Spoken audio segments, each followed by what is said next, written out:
Yeah, good to go now. Okay, so first of all, Phil, tell me a little bit about the Marines thing, the thought behind that, and how you felt it went. Well, I think sometimes in sport, when you're in charge of football teams, you need to do things a little bit out of the comfort zone, and we thought long and hard about what the challenges are going to be over the next, hopefully, 52 days, and one of those was the togetherness and the team bonding and the spirit of the squad, and you can work as hard as you possibly can on the football field, but that's our comfort zone. That's where we feel at home, and we wanted to do something a little bit different, and to take people out into the forest with no phones, no iPads, no PlayStations.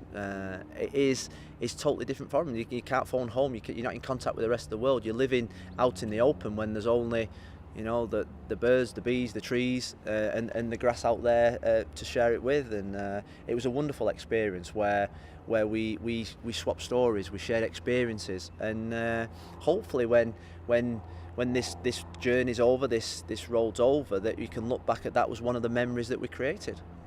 Also, now just looking ahead to the games, tell me about these two matches, Denmark and New Zealand, how you kind of see those two matches, their usefulness, what you want them for, with a view to then the Scotland game.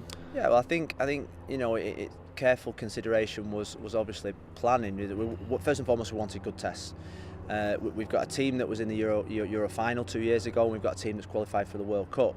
Both play different systems, both play different styles, so we wanted to give our players different kinds of tests. But ultimately it's about us. We focused a lot this week about us, about our principles of play, about what we want to do, because ultimately the bigger prize is to concentrate on the Scotland and the Argentina and the Japan game. So we've probably spent less time focusing on the opposition because we've concentrated on ourselves, but we're under no illusions that the Denmark game tomorrow could be every bit as difficult as the group stages that we get. So we want ourselves to be up to speed for when we play Scotland.